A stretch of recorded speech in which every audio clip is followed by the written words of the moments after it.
Hello, this is a session for Developing Strategic Leadership Skills module on approaches to change, including adaptive leadership. Now, a well-known American writer on leadership, Gary Yuckel, in 2013, carried out quite an extensive review of existing research into leadership, which is pretty extensive. And he argues for an integrative hierarchical framework of leader behaviours. We've seen from past research that a vast range of leader behaviours and leadership skills have been identified within the literature, and he consolidated those into these four areas. First one being task orientated behaviours, and we might associate much of this with what we think of as management, so clarifying, planning, monitoring, operations, solving problems, and so on. The second area, very much associated with leadership, is the relations orientation. So that focus on people in terms of supporting, developing, recognising and empowering people. And that's often been associated with the more transformational aspects of leadership, that particular leadership style. The third category in the framework is around change, being change oriented, so being someone who advocates for change, has visions, can see different kind of alternative futures, encourages other people to innovate, and facilitates a more collective sense of learning. And finally, the fourth category is around the kind of networking, liaison kind of activities, as Mintzberg would have talked about them. So monitoring the external situation, representing an organisation outside its perimeters. So in terms of what this change orientation means, then it draws attention to the need for leaders to focus, first of all, on developing organisational capabilities and decision making and enacting change successfully. So in a way that increases productivity and performance, whatever that means in your particular organisation, still creates an attractive culture for employees and so on. And it draws attention to leaders to be able to have the skills themselves to influence changes in behaviour in others. Thinking about how change occurs, many of the models and basic advice that's there for managers and for leaders, it stems from work by Kurt Lewin, which goes back to the 1940s, and he talked about making change and the need to focus on employees and ensure that they're ready for change. And he developed a 3-step model, which is known as unfreeze, change, or sometimes move, and then refreeze. So unfreezing is about removing the blocks that are likely to create resistance and make it difficult for people to accept and take on board the need for change, and making sure all of that is done before you start to move into actually implementing the changes itself. And then he talked about the fact that in order to make sure that new ways of behaving became permanent, that we took away opportunities for people to slip back into old behaviours and habits, and we actually kind of went through this process, what he called refreeze, so locking in place or making change stick, basically, as we tend to talk about it today, to ensure that those new behaviours and actions become permanent and embedded. Now, this is questionable really today in terms of the different types of change that many organisations go through, and whether it's really possible to actually freeze new behaviours in place. In many cases, organisations are going through more continual change, And this model stems back to a time where change was seen as something that was more rare. Talk about puncturing the equilibrium, so upsetting the kind of balance. And today we would probably say that balance and that stability doesn't really exist, or there's a very short period of time before lots of organisations are making further changes. We see that continual process of adaptation as something that's necessary more often than not today. Now, Kurt Lewin's three-step model and his field force analysis underpins many of the more recent process models that we find today, and we can probably see 30 or 40 odd variants of these in the textbooks, and that have been adapted by different consultants and practitioners. Kurt Lewin's idea of this field force analysis was that organisations exist within a social field, and there are always forces for change, so drivers, and forces against change, which tend to be staff fears and so on, costs, disruption and things like that. And he suggested that really what we need to focus on is the forces for change. If they seem to be quite substantial when we map all of this out, then it's a matter of working on those forces that might work against change. So that's where we focus our activity. The scores that he's come up with here are basically weightings that people have given to the different drivers. So somebody saying, customers want new products, we'd weight that as perhaps a 4. Reduced training times really important, we'd weight that as a 3. So those kind of weightings are given to these different factors. Now that's something that probably managers do think about, those different kind of factors today, and which are more and less important. Quite often, assessing some of these kind of factors, like how fearful staff will be and what the level of disruption will be, can be a best guess. We've not necessarily got perfect information for all of that, so there's an element of subjectivity there around that as well. As I said, there's probably 30, 40 odd different kind of process models which are there really to give managers some guidance and advice. We could see them as recipes really for making change, and in the same way that perhaps when we become familiar with making a particular recipe, we can add substitutes, change things around a bit. Different writers might give you slightly different recipes for making chili con carne, green Thai chicken curry, whatever it is. There'll all be variations on a theme, and this is much the same with these different kind of process models. One of the most familiar to many people is John Cotter's 8 Steps of Change. He originally saw these 8 steps as needing to be followed in a particular order, and if any were missed out, that change was likely to fail. He now talks more about 8 dimensions or 8 factors, and he sees as a more kind of circular, less linear kind of process than he originally did. The ADKAR model, developed by Prossi consultants, so awareness, desire, knowledge, action and results, is the kind of, it's the mnemonic for that, and this is very much focused on individuals. Are they aware of what they need to do? Do they desire to change? Do they have the knowledge of how to go about doing that, and so on?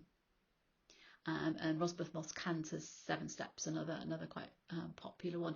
These can all be found in many of the textbooks written about change. Just to look at John Cotter's 8-step model in a little bit more detail. He first of all talked about creating a sense of urgency, that there's a real need to make this particular change. And he talks about, in his paper, in his book, he talks about knowing CEOs who've manufactured a sense of urgency. So that might be through presenting certain types of information, maybe selectively presenting some information, or just manufacturing. He talks about this sense of urgency. That obviously raises questions really, that if it's manufactured to that degree, then it's rather coercive, and potentially leaders and managers who use that approach might get caught out. That some of that information is perhaps selective, or it's not quite so urgent as these people might think. Forming a guiding coalition is really talking about the senior leadership team there, and who's going to be the change agents and drive the change through. Creating a vision, so what the future will look like, and he also discusses the fact that can take companies, he's known that take companies really quite a long period of time to actually create a very clear vision, and again today that might not be possible to spend that amount of time working on that actual vision statement. Communicating the vision and the need for change through different mechanisms. And then step 5, empowering others, is about removing some of the blockages, and they're quite often structural kind of factors, policies and processes which might exist but will undermine new ways of working, new behaviours. Quick wins. He suggests this is really about keeping the momentum going for change, so almost building into your change plan some things that can be done relatively easily, and then these can be communicated to people as demonstration that actually progress is being made. And he suggests that if this is quite a long-term change program that's going to go on over perhaps 2 or 3 years, people do really kind of lose momentum, and don't really see a lot happening sometimes. So he talks about building in those kind of milestones and quick wins. Building on the change, institutionalising the change, similar to Kurt Lewin's refreezing, and in fact the 8-step model is really just an expansion of Kurt Lewin's 3 steps. So building on the things that are working really well, and institutionalising that by rewarding the things that are working well, rewarding the good behaviours, again kind of removing things where possible that allow people to slip back into old habits. Now that is fine if you're talking about something like perhaps a new piece of equipment in a factory. You can remove the old, you can train people on how to use the new, and they may or may not think it's as good as the old piece. You may have some people who are there several years later saying it still doesn't do the things that something else did, but you have removed the possibility for them to be able to use that old equipment. Not really quite so easy in more service-oriented organisations, where this is very much about providing the service, customer satisfaction, how people interact with their customer base or service users is really important, and that's much less easy to be able to really stop people slipping back into old ways of doing things. Now, as I mentioned previously, Kurt Lewin's model and John Cotter's model work well, perhaps, or are good guides, reasonably good guides for certain types of change situation. Henry Mintzberg, well-known management writer back in the 80s, talked about different types of change, deliberate change, which is planned and intended, versus more emergent change, which is more spontaneous and unintended. And to deal with that, with planned intended change that we know we're going to start making in the following months or years, then yes, we can utilise some of those step-by-step recipe type models to help us plan. More emergent change can be the result of previous kind of changes that people have made adaptations perhaps on the front line to make new things work. Employees trying out new things on the ground that then filter up and start to be incorporated more widely across an organisation, and they are very much more experimental, so spontaneous, People are trying out different methods as they go along, so much more difficult to control, but probably quite common in today's world. May exist alongside other much more planned, deliberate changes as well. So lots of large organisations are going through different types of change at the same time. Now, building on Henry Mintzberg's ideas about different types of change, more recent works focused on the underlying issues or problems that change management activities and programs are focused on. Keith Grint, a UK-based writer developing work from Rittel and Webber originally, talks about tame problems, critical problems and wicked problems. Tame problems are not necessarily easy problems to solve. They can be very, very tricky. But tame problems are the type that exist in many organisations and that we have found some tried and tested solutions for. Critical problems are those the crisis type, the emergency type situations, and he talks in one paper about how sometimes tame problems are left until they become more critical type problems. But there's also a confusion between critical problems and wicked problems. And wicked problems, he suggests, are those types of problems. They occur perhaps more frequently in public service type organisations, but they're issues that organisations have been grappling with quite often for many years. The underlying issues that they're trying to find solutions for have existed for a very long time, but they're problems that nobody has really yet found any absolute solution to.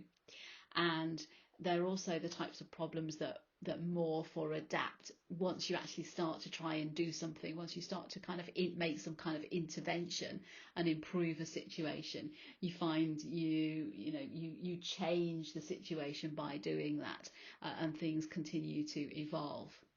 I think for these purposes we'll stick a bit more with Ron Heifetz's work talking about technical and adaptive type problems. And technical problems are more like those kind of tame type problems. Adaptive problems more similar to what Keith Grint calls wicked type problems.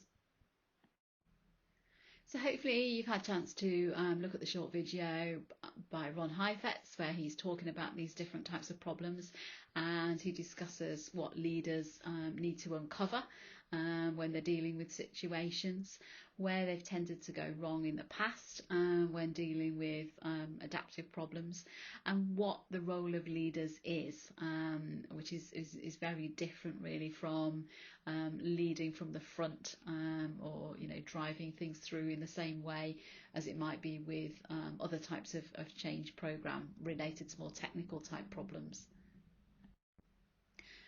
And Ron Heifetz talks about diagnosing, spending a lot of time diagnosing the problem through lots of stakeholder consultation and participation, and getting really wide perspectives. So talking to people that perhaps are not often included in a situation. So it might be, if we're thinking about perhaps current situation of the time of recording with the COVID pandemic, if we're thinking about the university situation, perhaps the group of people that we don't talk to very often would be the cleaners, and they might be in that type of situation people that it would make a lot of sense to actually talk to.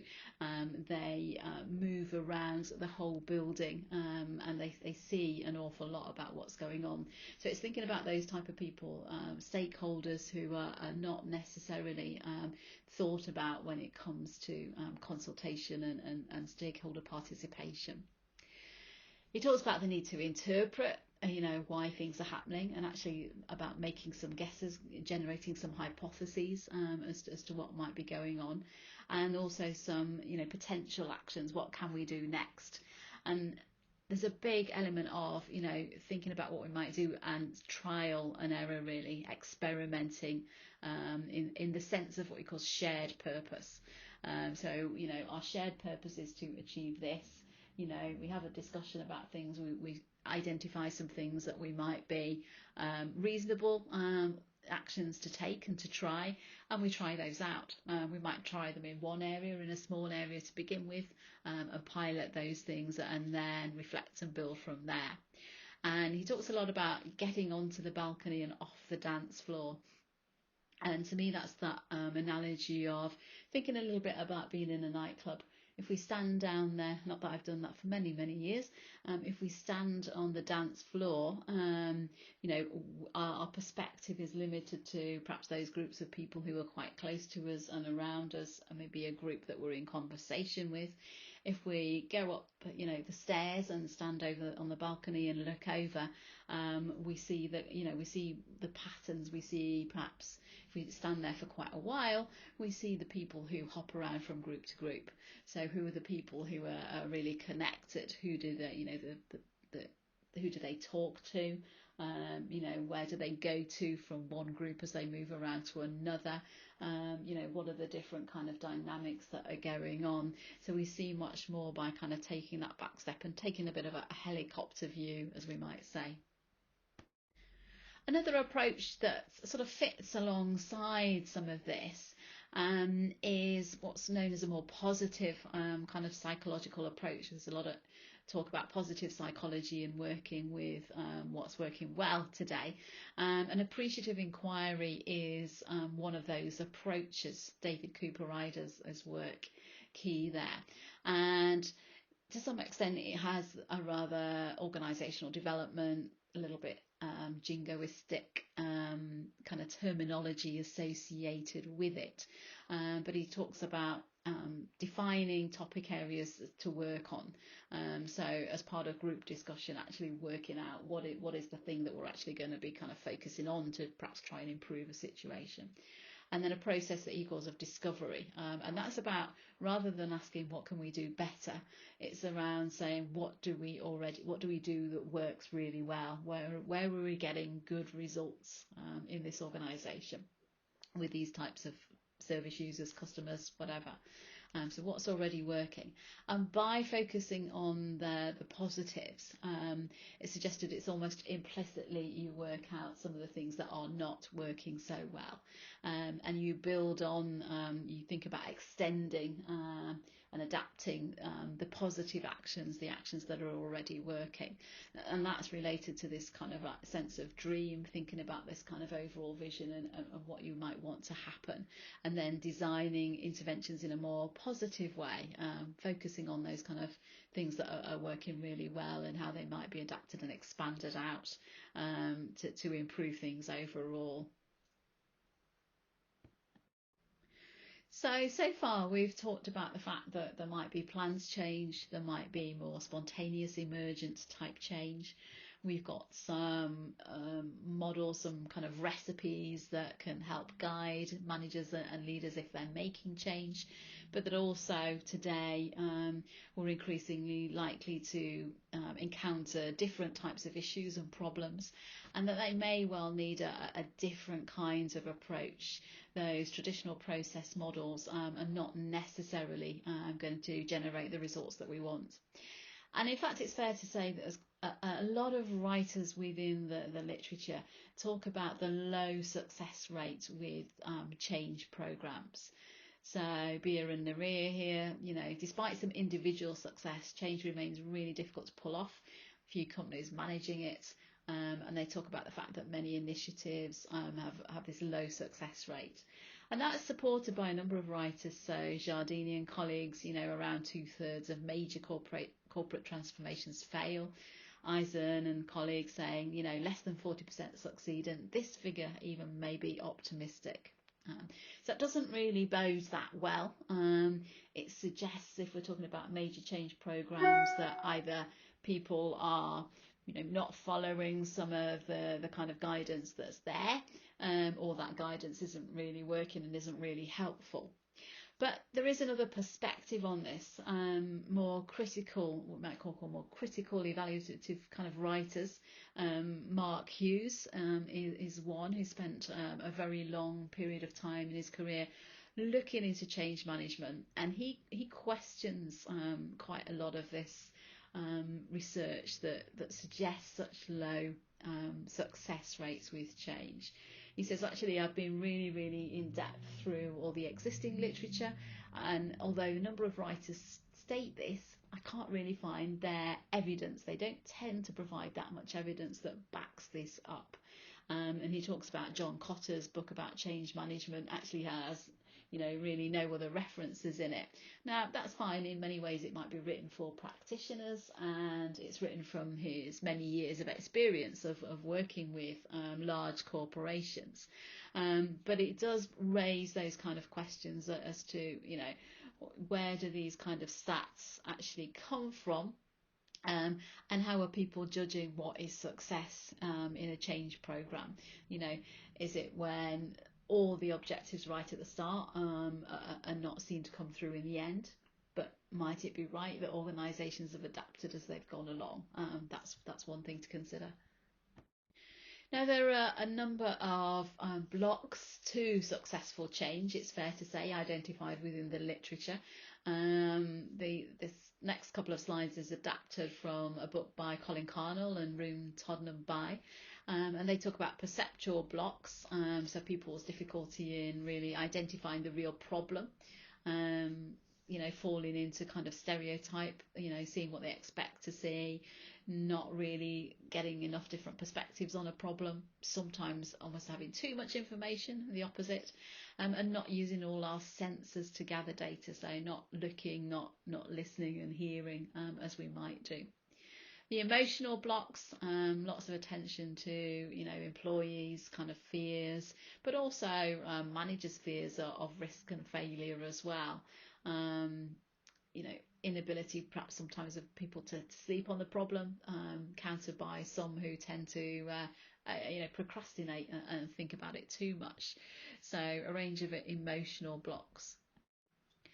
Other blocks can be cultural, so discussing certain issues in certain cultures can be taboo, and this cultural idea of more contemporary ideas of dealing with change, and this idea of kind of trying things out and being prepared to fail is something that in lots of cultures is trained out of us.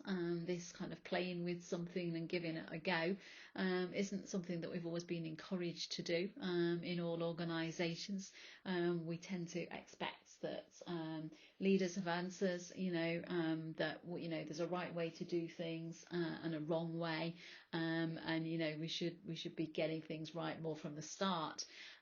So often we've created that kind of expectation, and those kind of traditions can be quite hard to overcome. Environmental or contextual issues, so that support for change ideas. People can have good ideas and bad ideas at all levels in organisations, but where a hierarchy exists, which it does in some kind of hierarchy exists in most big organisations, then you really need the support of those senior people to help things along the way, even if they're not heavily involved in actually implementing change. Quite often there are times when those senior leadership and that support for something is really needed. It gives legitimacy to the change, if nothing else.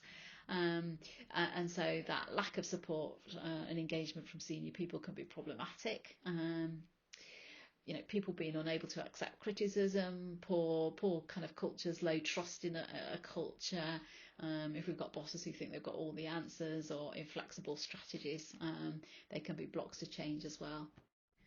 Now, when it comes to thinking about the people and thinking about engaging people to change behaviours, or to just accept new structures, whatever it might be, there's theory that comes from diffusion of ideas within organisations, and from sort of things like marketing with adoption of products, that suggests that people fall into different kinds of groups, and that really we need to focus to begin with certainly on the people who we're going to actually have a reasonable chance of success with.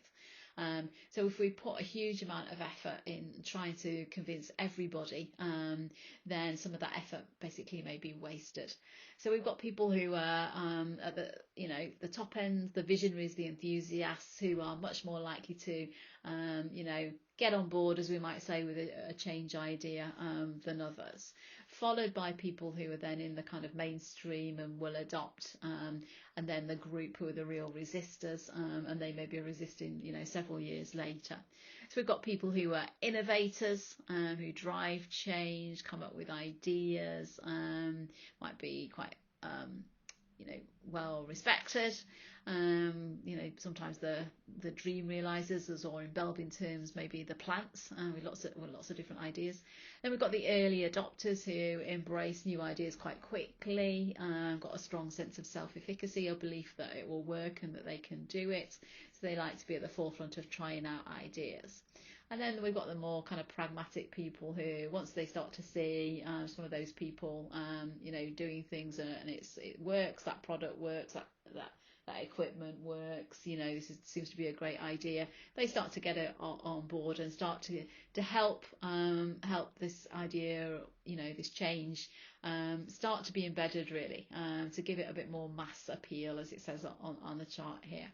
So it's thinking perhaps about where some of our people in our organisation sit in relation to this. And as well as people falling into those different types of categories, of course, people are often affected by organisational change directly, and individuals have different ways of coping. Some cope with much more dramatic changes than others do. There are lots of different individual coping cycle sort of diagrams or variations of this cycle. Again, this comes from Carnell and Toddenham-By, and this work originally stems from work by Kubler-Ross within nursing, in relation to how patients would deal with bad news, that they've got a serious illness, a terminal illness, something like that. And this kind of coping in relation to change is often seen as being a bit like a bereavement type cycle that people go through. Here it's been mapped against those three phases, three stages of Kurt Lewin's change model. So they talk about, and it's been mapped in terms of the effect on performance, individual performance, and self-esteem as well. So the first is about denying that the change is really going to happen. Sometimes people have been through changes before and say, oh, I've heard this before, and it never really gets off the ground, so yeah, it'll all get forgotten about, it's not going to happen really. Then maybe start to recognise that, okay, well, this is going on for a little bit longer, maybe it will actually happen, getting a little bit defensive about it, or I don't think I don't see why I should be affected by this. I'm doing everything that's asking, and I'm doing things and it's all working out okay, so I don't really see why I should change.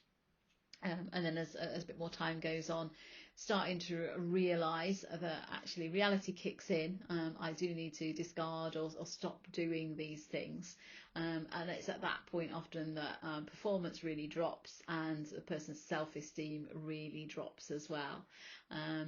And it's how we get them out of that kind of dip, and to start adapting, and really internalising and working with these new ways of doing things. And that's where a lot of support and focus really needs to go in. And this type of coping cycle is linked very closely really with William Bridges' transition cycle. And Bridges suggests it's not really the change that does you in, as he says, it's the actual kind of transition process. That individuals will be going through their own mental transition process. So they need time to sort of let go of things. So there needs to be a kind of ending, and people will be going through that kind of denial at that stage.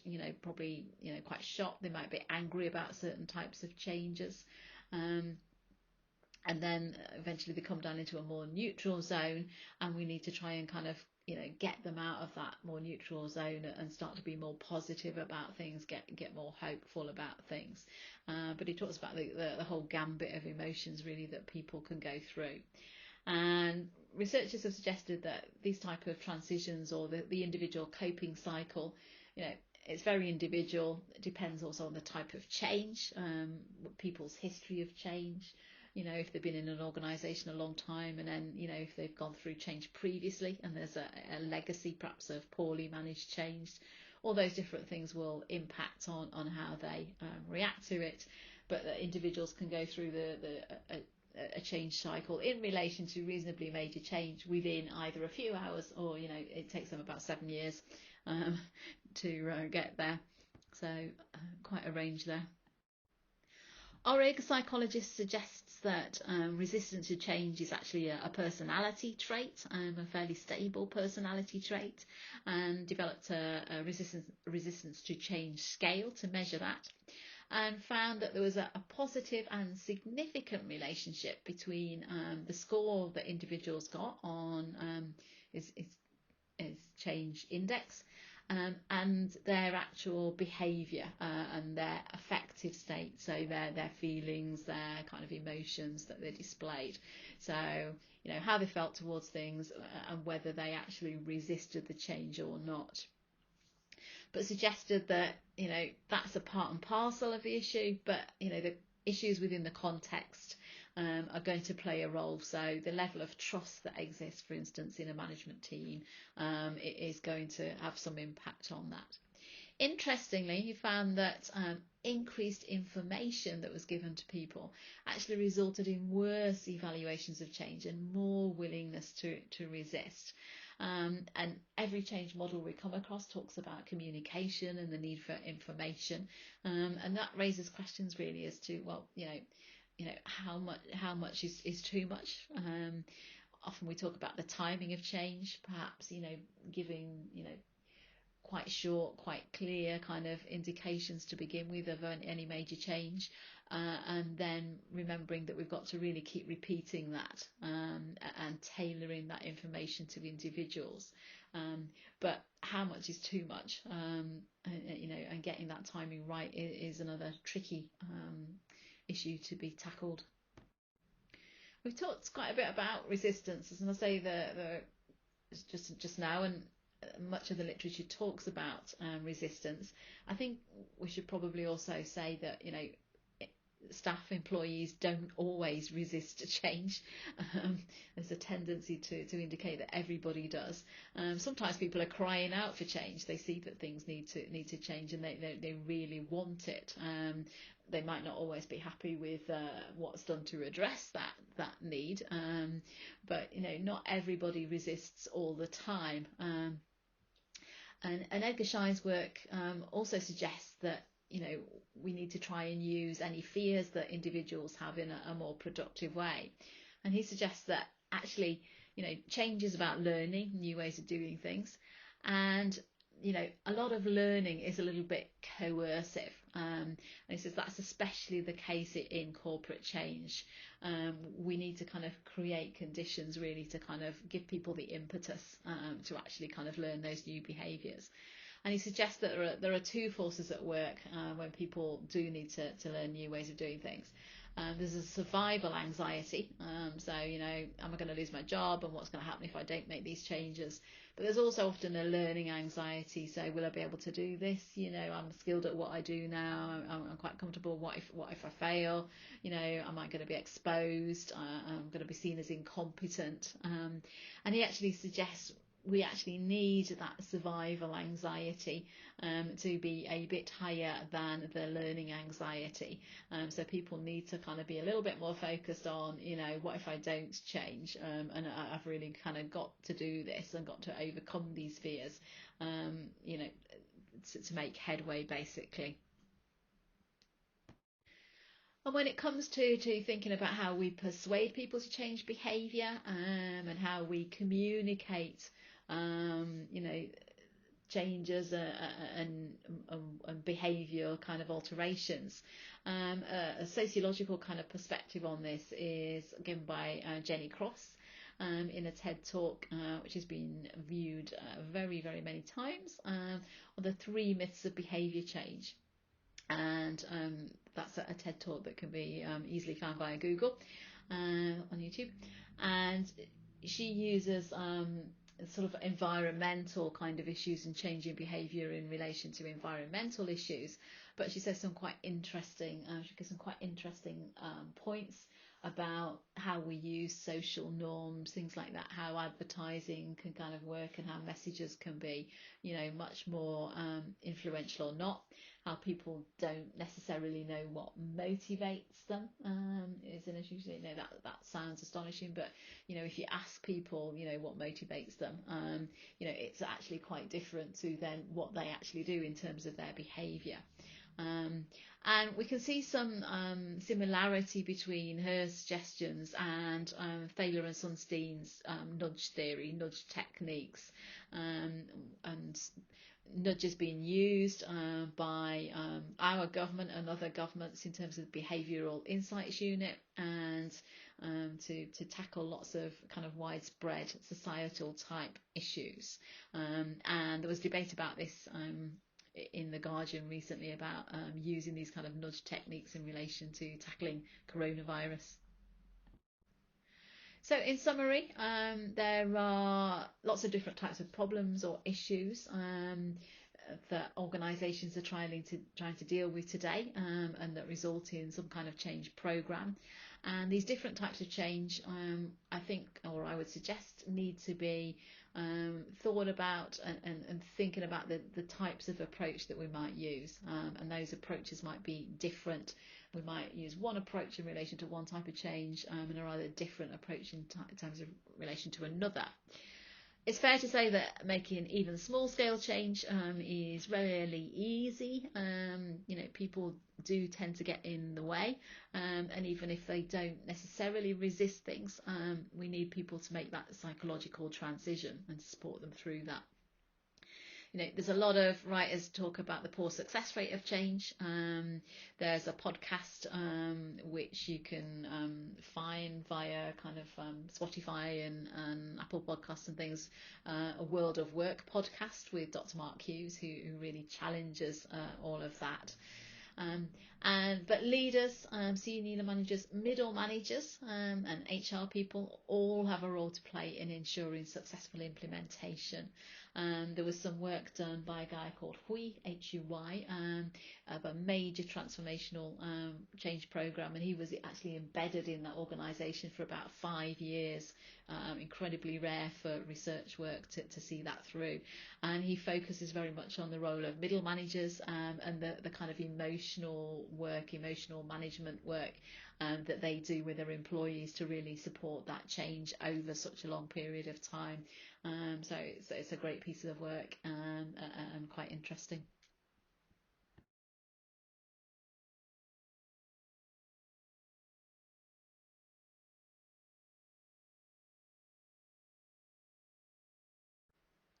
Just finally, we have quite a number of references here, and there are a number of references on the textbooks on the actual reading list for the module in relation to change management.